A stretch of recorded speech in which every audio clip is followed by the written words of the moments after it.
Swami Vivekananda, Pandit Madan Mohan Malviya, doctor मुंजे की स्वामी दयानंद सरस्वती? विचारला काय प्रश्न आपल्याला?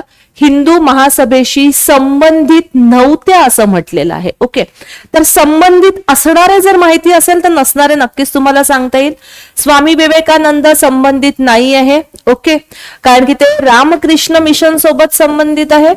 त्यांनी रामकृष्ण मिशनला सुरुवात केली आहे. स्वामी दयानंद सरस्वती हे आर्य समाजाशी संबंधित राहतात आहे आणि म्हणून हे दोघं पण हिंदू महासभेशी संबंधित नाही आहे. पण पंडित मदन मोहन मालवीय आणि डॉक्टर मुंजे हे दोघंही या हिंदू महासभेशी संबंधित आहे. म्हणून आपलं जे आन्सर आहे ते आहे अ आणि ड. ओके, काय अ आणि ड बरोबर आहे. ठीक आहे, तर आता पुढे जाण्याच्या पूर्वी महत्वाची गोष्ट जी आहे ते तुम्हाला सांगते आहे. ही जी हिंदू महासभा आहे याच्याबद्दल आपण थोडंसं जाणून घेऊया. नेक्स्ट पण क्वेश्चन याच्याशी निगडीत राहतो आहे, त्याबद्दल मी पुढे बोलते. ओके, तर ज्या वेळेला 1906 मध्ये मुस्लिम लीगची स्थापना झाली, म्हणजे मुस्लिमांची एक संघटना अस्तित्वात आली. त्यानंतर 1909 मध्ये मोर्ले मिंटो रिफॉर्म आला आणि त्यांनी काय केलं तर मुस्लिमांना स्वतंत्र मतदारसंघ दिला. हे झाल्यानंतर कुठंतरी हिंदूंना एक जाणीव व्हायला लागली होती की आपली तर अशा पद्धतीची काही संघटनाच नाहीये.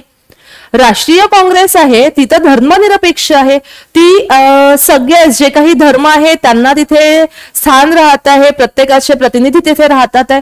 मग हिंदूंसाठी काय, असा ज्या वेळेला प्रश्न तयार झाला मग हिंदू महासभेचा म्हणजे हिंदूंची संघटनेचा तो विचार तयार झालेला आहे.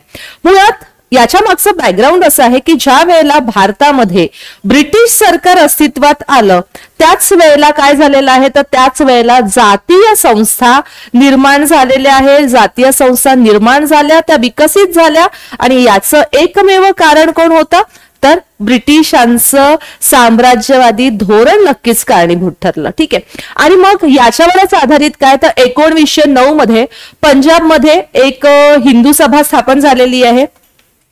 मग 1910 मध्ये अलाहाबाद मध्ये काही हिंदू धर्मातले जे प्रमुख नेते होते ते एकत्रित आले आणि त्यांनी ठरवलं की आपल्याला काय करायची, एक हिंदूंसाठीची सभा स्थापन करायची.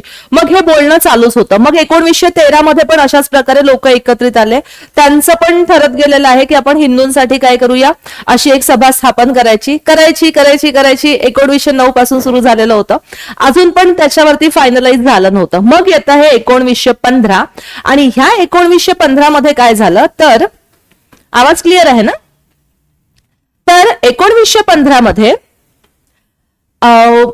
हरिद्वार या ठिकाणी कुंभमेळा भरलेला होता आणि त्या ठिकाणी पण ह्या गोष्टीचं असं डिसिजन होण्यास सुरुवात झाली की आपल्याला काय तर हिंदूंसाठीची संघटना स्थापन करायची आहे.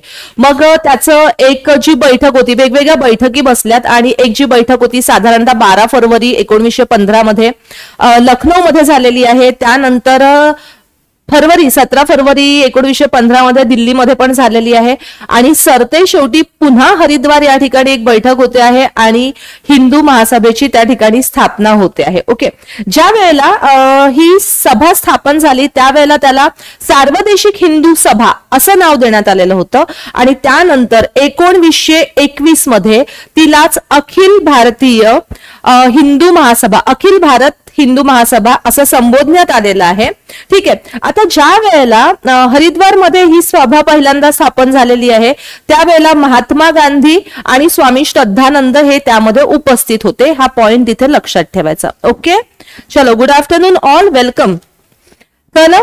त्यानंतर 1920 पासून विदा सावरकर देखील या सभेला जॉईन झालेले आहे आणि सोबतच डॉक्टर मुंजे, जे आपले पॉइंट होते ना इथे, तर डॉक्टर मुंजे 1920 पासूनच आलेले आहे. बाळकृष्ण शिवराम मुंजे त्यांचं नाव आहे आणि विदा सावरकर 1920 पासून त्यामध्ये इन्क्लूड झालेले आहे.